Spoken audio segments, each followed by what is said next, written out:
Welcome back to the Midnight Vessel.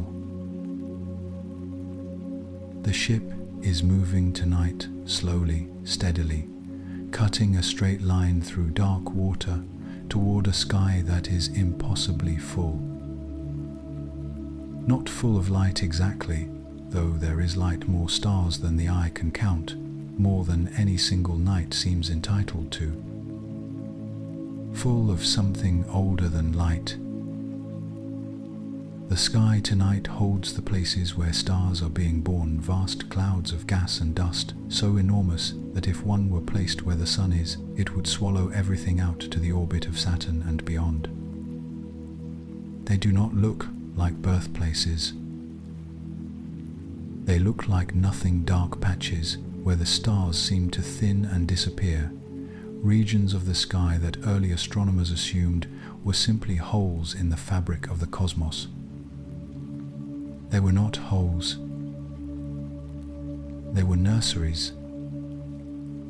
They were the beginning of everything that would ever burn. A star begins as a failure of emptiness. Space is not truly empty between the stars, spread across the galaxy in vast thin clouds.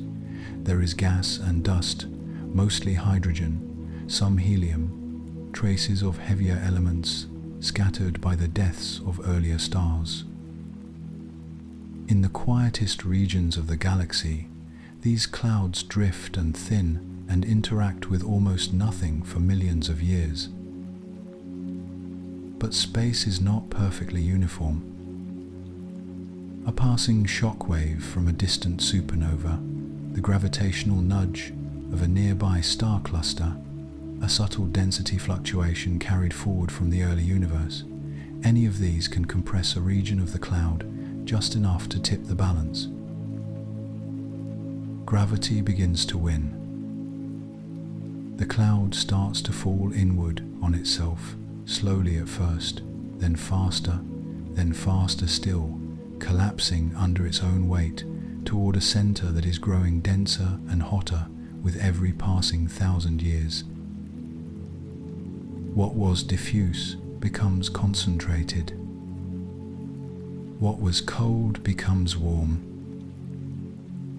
A star is falling into existence. The collapsing cloud does not fall as a single object. It fragments, breaking into dozens or hundreds of smaller collapsing regions, each one destined to become its own star.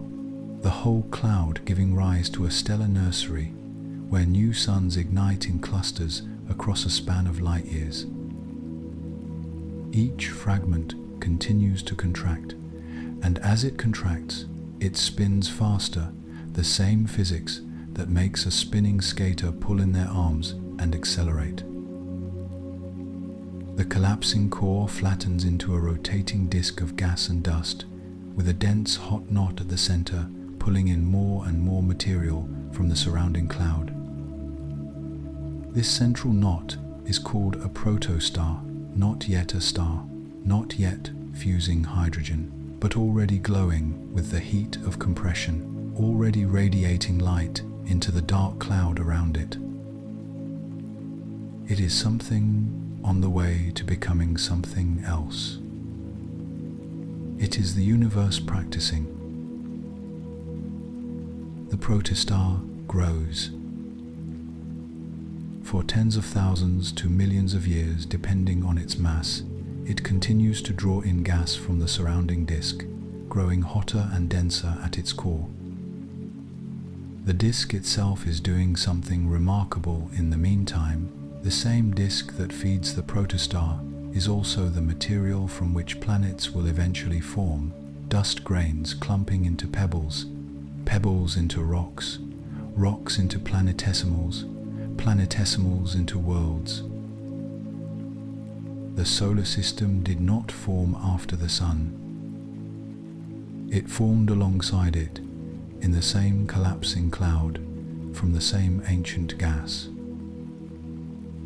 The sun and the earth are siblings, not parent and child. They grew up together out of the same original darkness.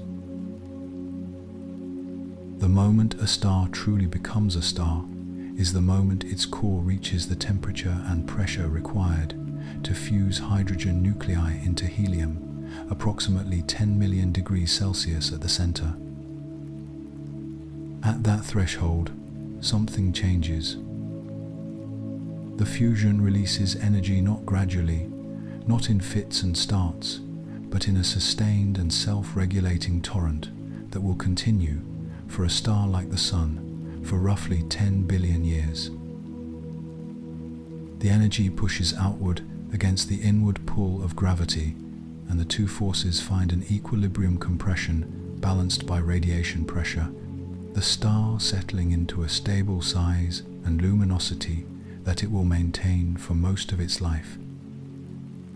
The collapse stops. The burning begins. The star has arrived.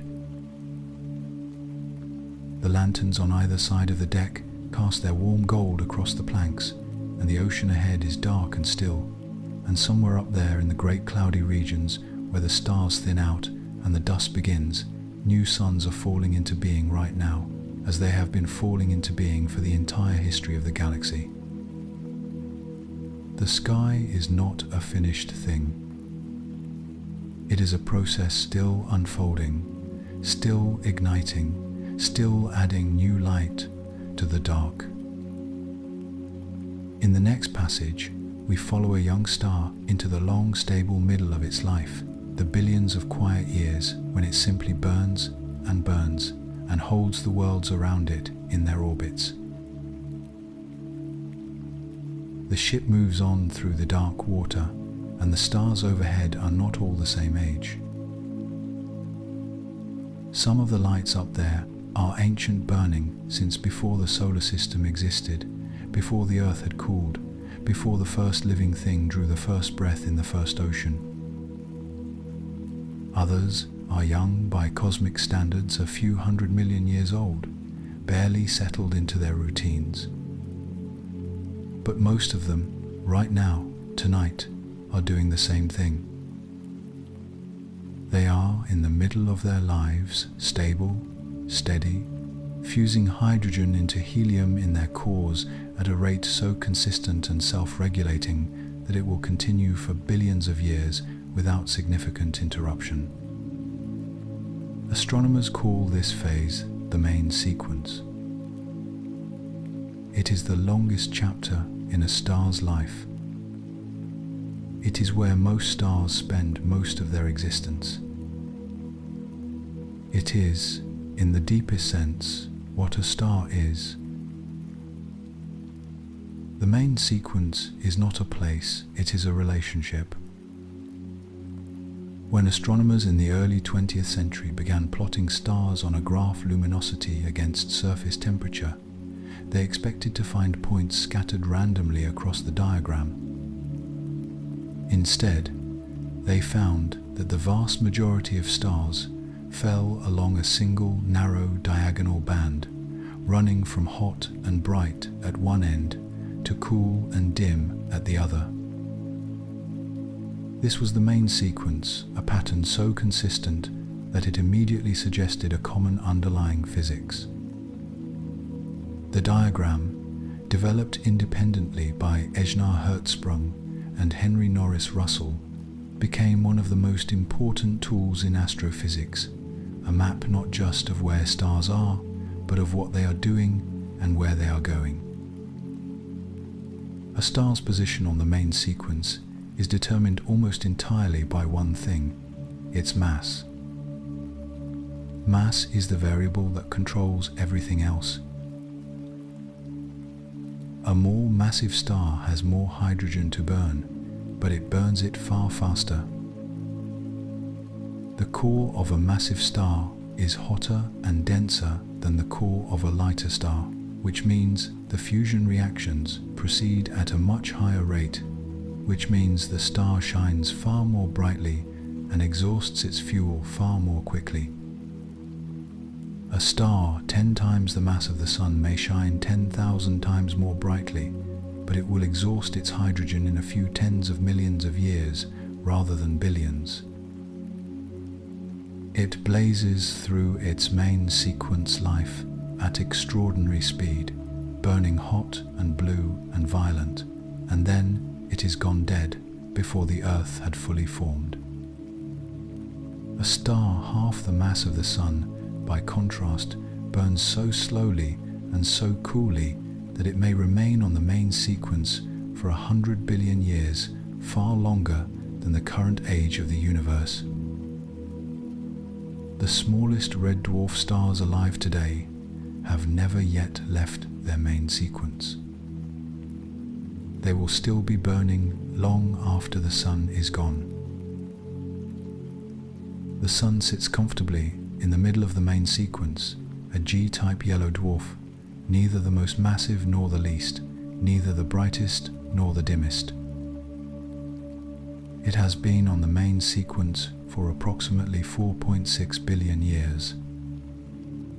It has roughly 5 billion years remaining before its hydrogen supply runs low enough that the balance begins to shift. Right now, every second, the Sun converts approximately 600 million tons of hydrogen into helium, releasing the energy that warms the oceans and drives the weather and makes photosynthesis possible and keeps every living thing on Earth alive. 600 million tons per second for 4.5 billion years, and the Sun has used up less than half its hydrogen. The scale of it is genuinely difficult to hold in the mind. It is not burning in the way a fire burns. It is something older and deeper and stranger than fire. What keeps a main sequence star stable is a feedback loop of extraordinary elegance. If the core gets too hot, the fusion rate increases, which increases the outward pressure, which causes the star to expand slightly, which cools the core, which slows the fusion rate back down. If the core cools too much, the opposite happens. The star contracts, compresses the core, raises the temperature, and restores the fusion rate. The star is a self-correcting engine, maintaining its equilibrium against perturbation, returning again and again to the same stable state. This is why main sequence stars are so long-lived. They are not burning out of control, they are regulated, balanced, locked into a steady state by the interplay of gravity and radiation. They are, in a sense, patient. They do not hurry. They simply burn, and the worlds around them turn, and time passes at a scale that makes all of human history invisible.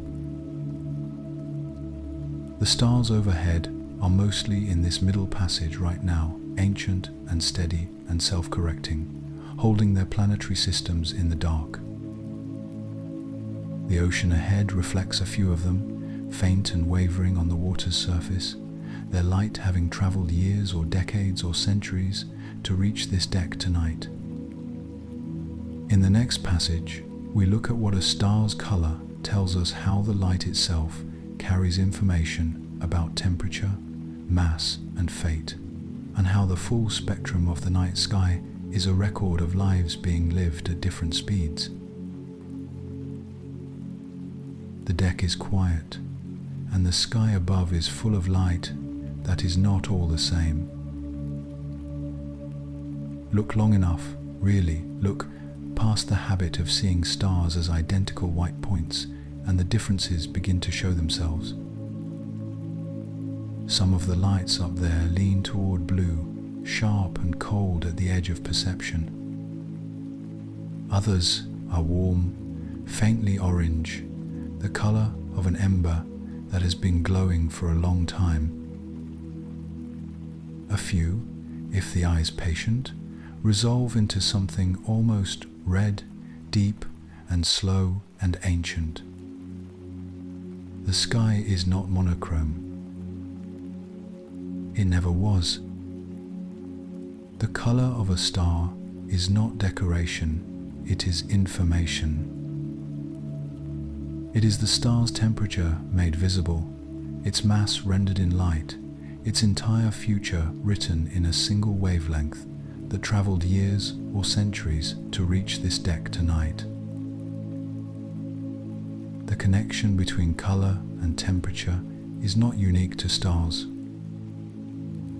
Heat any object, a piece of metal, a filament of wire, a dense cloud of gas, and it will begin to glow. At lower temperatures, it glows red. As the temperature rises, the color shifts through orange, then yellow, then white, then blue-white. This is not a rule invented for astronomy, it is a fundamental property of how matter behaves when it is hot. Stars obey it completely. A star's surface temperature determines the color of the light it emits, and that surface temperature is determined almost entirely by the star's mass. Mass sets temperature, temperature sets color. Color tells you, if you know how to read it, almost everything else. The hottest stars are blue. O-type and B-type stars.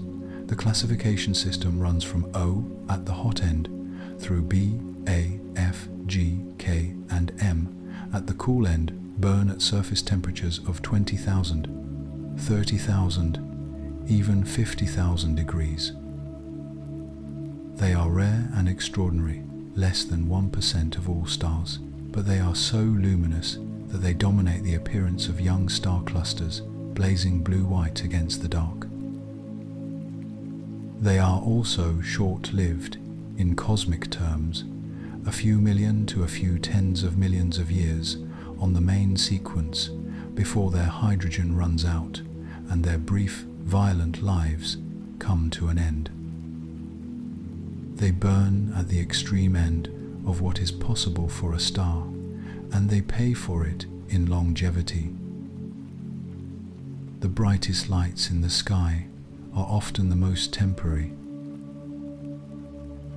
In the middle of the sequence sit stars like the Sun G-type yellow dwarfs, surface temperatures around 5,500 degrees, neither extreme in brightness nor in longevity. The Sun's yellow-white light is so familiar that it has become the default color of light itself in human perception daylight.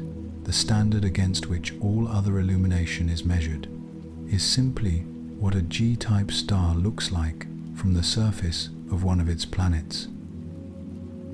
Below the Sun on the sequence are the K-type orange dwarfs, slightly cooler, slightly dimmer, slightly longer lived, and below them the M-type red dwarfs, the most common stars in the galaxy, cool and faint and extraordinarily patient. Red dwarfs are so dim that not a single one is visible to the naked eye from Earth, despite the fact that they make up roughly 3/4 of all stars. The galaxy is mostly red, and the red is mostly invisible to us. The spectrum of a star carries more than color. When starlight is passed through a prism or a diffraction grating and spread into its component wavelengths, dark lines appear at specific positions, absorption lines, where particular elements in the star's atmosphere have absorbed specific wavelengths of light before it could escape into space. Each element has its own unique pattern of lines, a fingerprint written in light.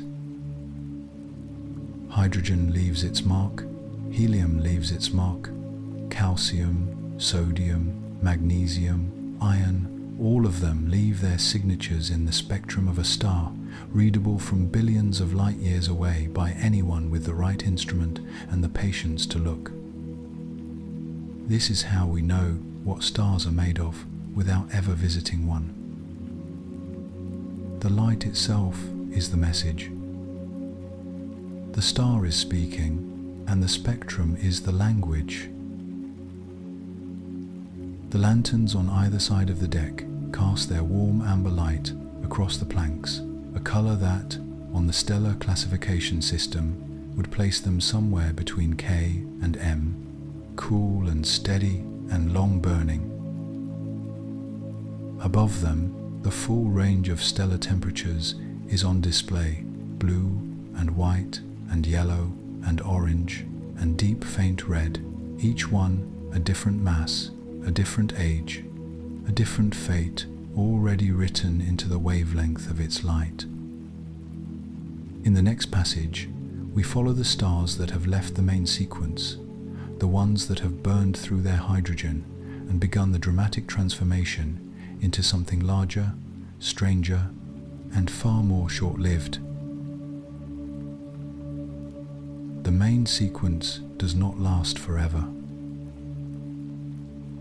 For most of a star's life, the balance holds gravity pulling inward, radiation pushing outward, the core fusing hydrogen into helium in a steady self-correcting equilibrium that can persist for billions of years.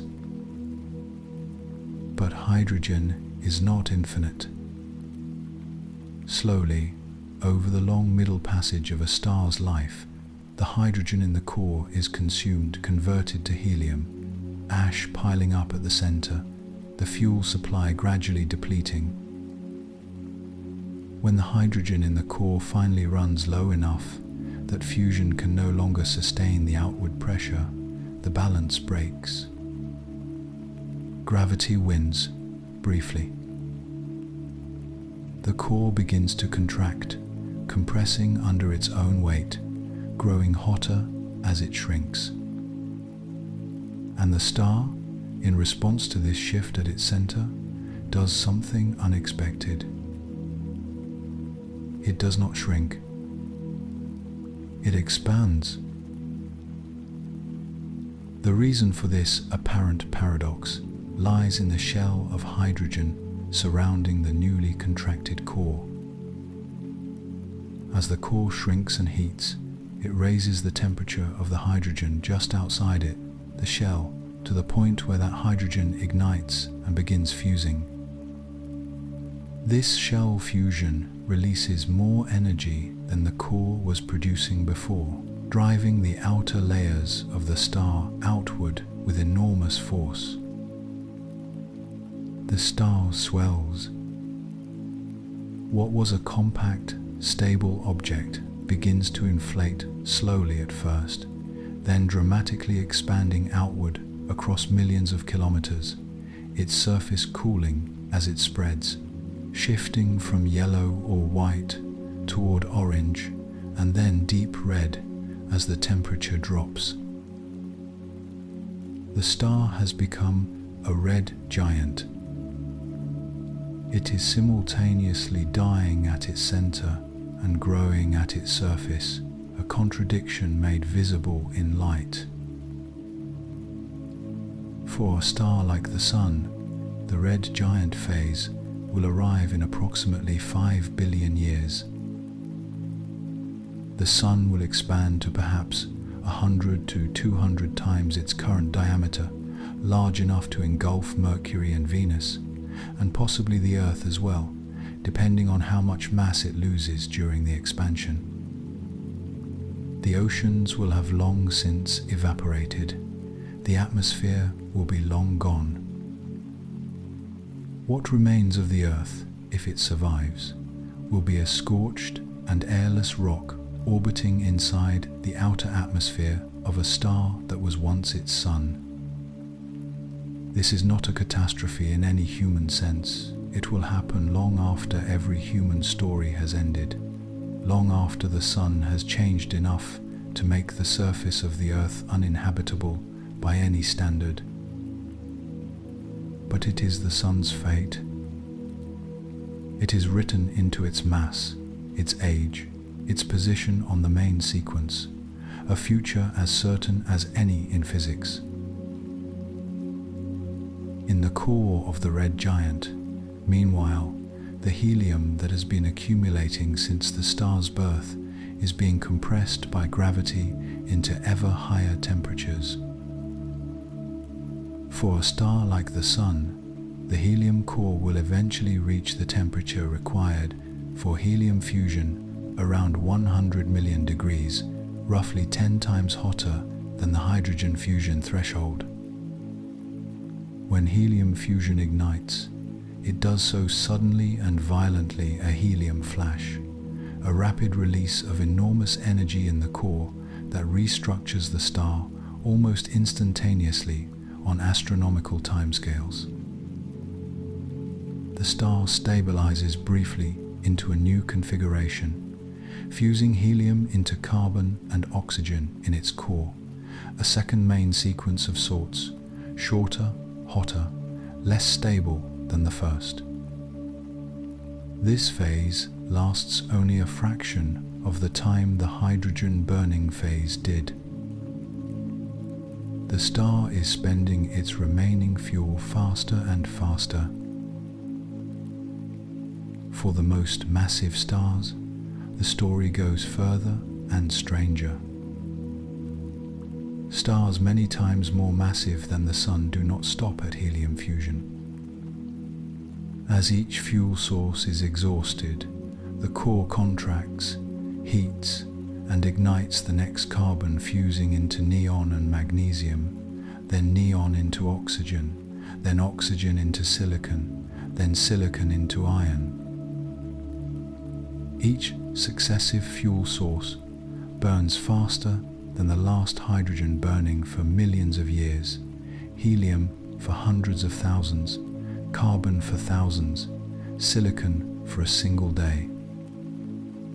The star develops a layered structure like an onion shells of different elements fusing at different temperatures around a core of iron that is growing heavier and denser with every passing moment.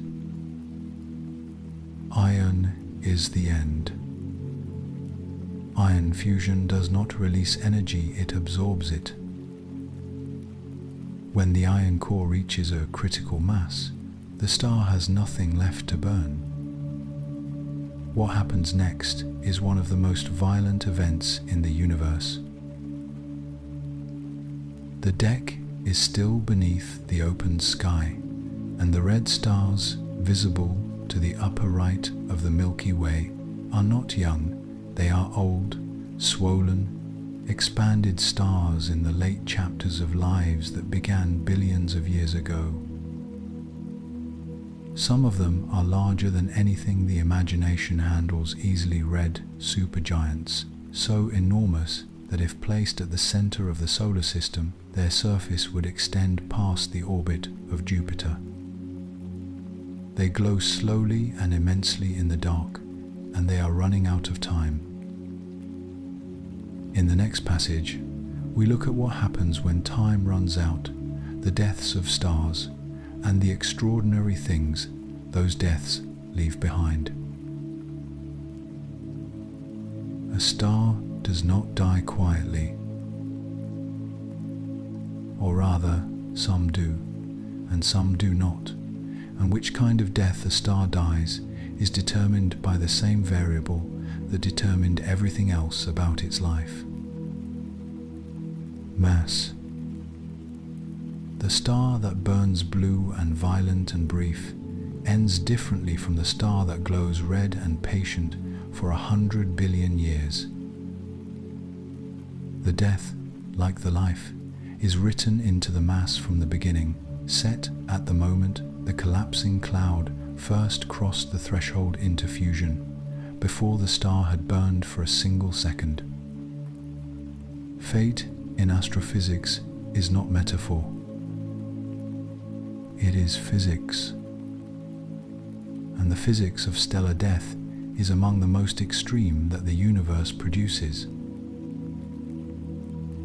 For a star like the Sun, and for all stars below, roughly 8 times the Sun's mass, the end comes slowly, and it comes with a kind of beauty.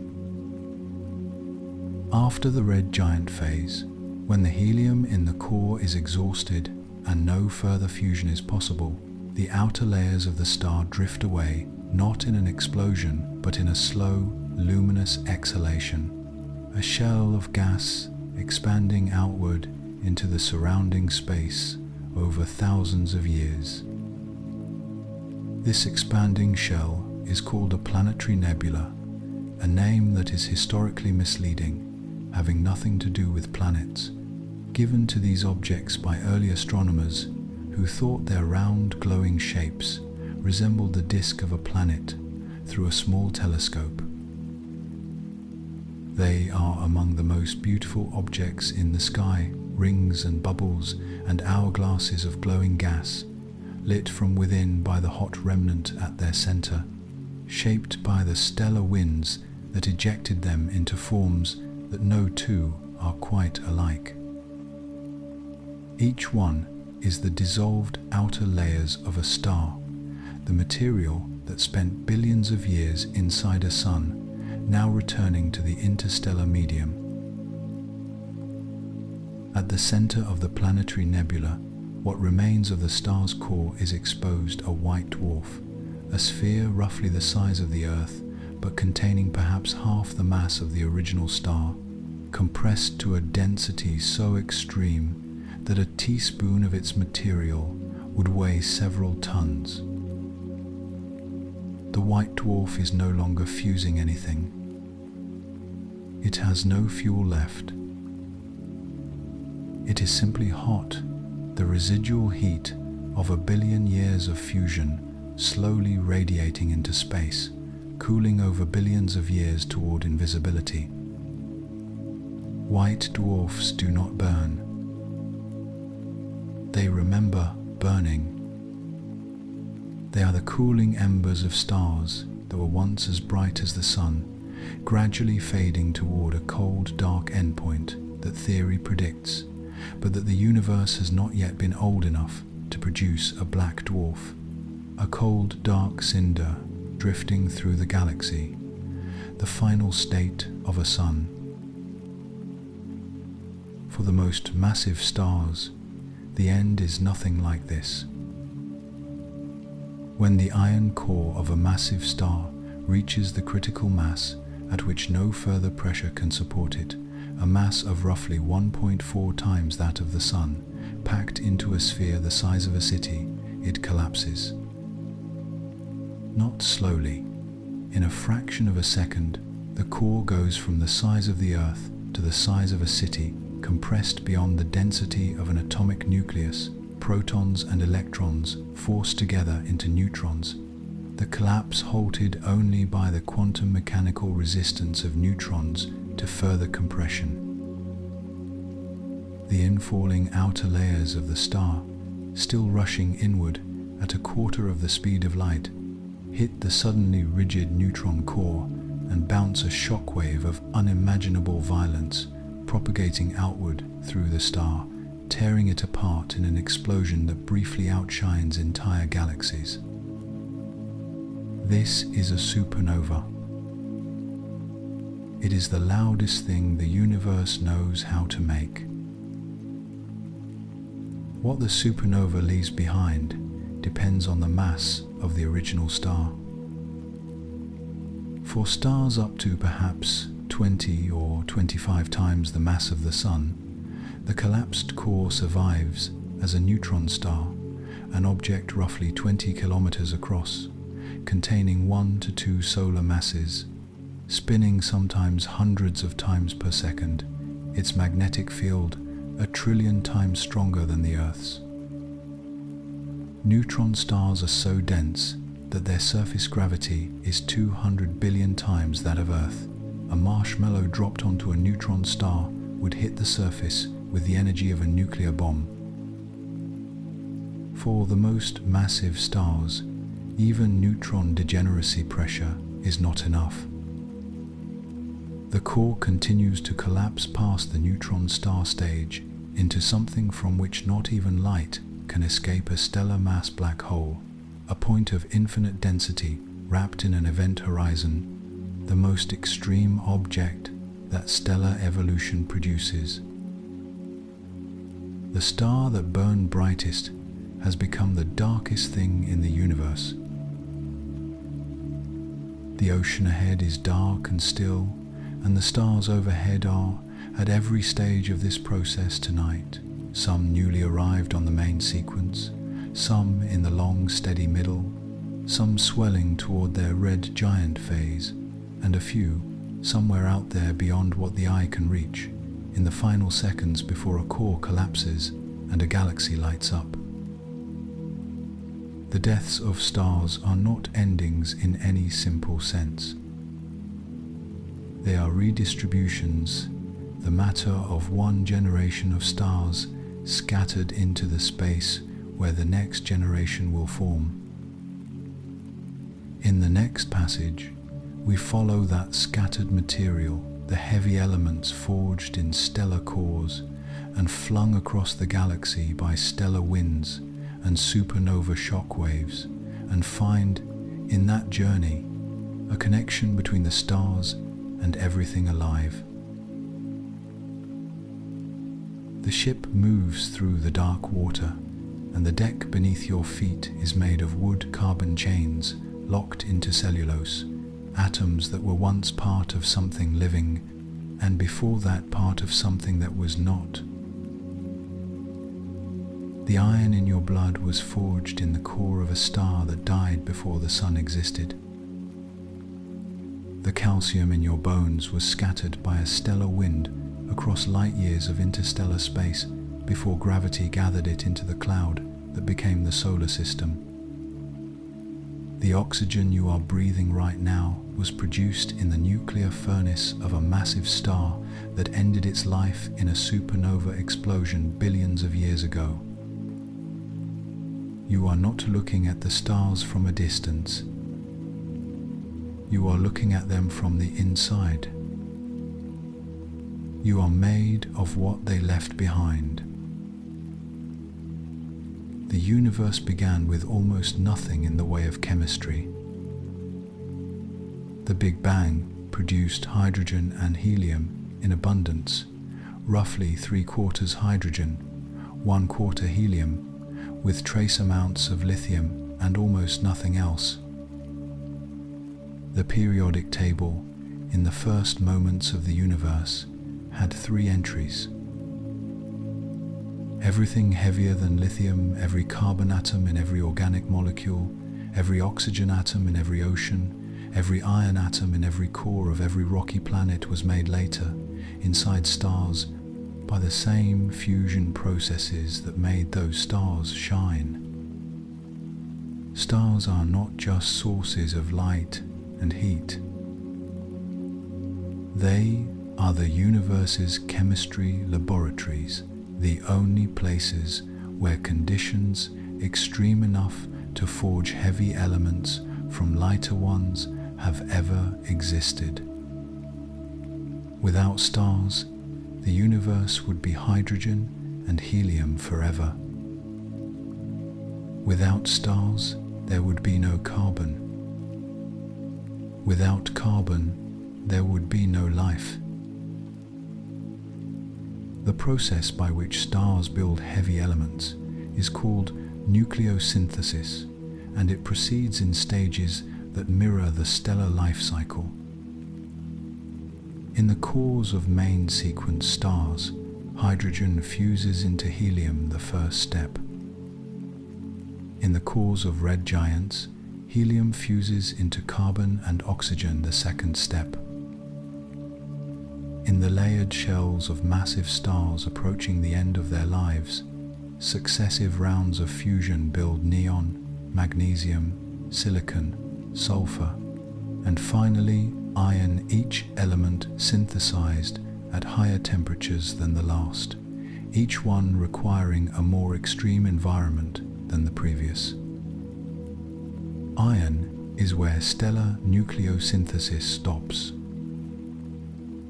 The elements heavier than iron, gold, silver, platinum, uranium cannot be made by ordinary fusion. They require something more violent still. The heaviest elements are born in catastrophe. Supernovae produce some of them, The shock wave of the explosion drives neutrons into existing nuclei so rapidly that heavy elements are assembled faster than they can decay, a process called rapid neutron capture, or the Are process. But the most prolific source of the heaviest elements appears to be something rarer and more extraordinary: the collision and merger of two neutron stars. When two neutron stars spiral together and collide, the densities and neutron fluxes involved are so extreme that enormous quantities of gold, platinum, and other heavy elements are synthesized in the merger and flung into surrounding space. In 2017, gravitational wave detectors and telescopes around the world observed such a merger for the first time, a kilonova, a flash of light that outshone the entire galaxy hosting it, its spectrum unmistakably rich in freshly synthesized heavy elements. The gold in a wedding ring was made in an event like that, two dead stars colliding in the dark billions of years ago in a galaxy that may no longer exist. All of this material, carbon, oxygen, iron, gold, every element heavier than lithium, has to travel from where it was made to where it will eventually end up. The journey takes millions or billions of years. Stellar winds carry the outer layers of dying stars into the surrounding interstellar medium. Supernova shock waves hurl heavy elements across hundreds of light years. Planetary nebulae dissolve gently into the galaxy, seeding the clouds from which the next generation of stars will form. The interstellar medium is an archive, a vast accumulation of material from every stellar generation that has come before, mixed and remixed over billions of years, growing gradually richer in heavy elements with each cycle of stellar birth and death. The Sun is a third-generation star, at least meaning the gas cloud from which it formed had already been enriched by two or more previous generations of stellar nucleosynthesis. We are the descendants of stars we will never know. The lanterns glow amber on either side of the deck, and the ocean holds a faint reflection of the Milky Way above a galaxy still in the middle of its life, still forming stars, still cycling material through stellar generations, still building the heavy elements that make chemistry and biology and consciousness possible. Every atom in every living thing on Earth has been inside a star. Every breath draws in oxygen that was once the ash of stellar fusion. The boundary between the sky and the self is not where it appears to be. In the next and final passage, we sit with what it means to carry the history of the cosmos inside a body and find, in the oldest light in the sky, something that feels, against all expectation, like home. The ship has been moving all night, cutting its slow and steady line through dark water under a sky that is not what it appears to be. It appears to be a scattering of lights, distant, cold, unreachable, indifferent to the small vessel moving beneath them. But that is not what it is. What it is a record. Every point of light up there is a history, a nuclear furnace burning for millions or billions of years, a chemistry laboratory producing the elements that make planets and oceans and living things possible, a future white dwarf or neutron star or black hole already determined by the mass with which it was born. The sky is not empty and it is not silent. It is full of processes that have been running since long before the Earth existed, that will continue long after it is gone, and that produced, as a byproduct of their ordinary operation, every atom in every living thing that has ever drawn breath on this planet. The light reaching this deck tonight has been traveling for different lengths of time. The nearest stars are 4 light years away. Their light left before most people reading these words were born. The stars at the edge of naked eye visibility are thousands of light years distant.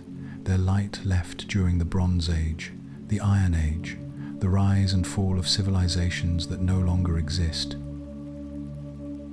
The faint smudge of the Andromeda Galaxy, just visible on a clear night, is 2.5 million light years away.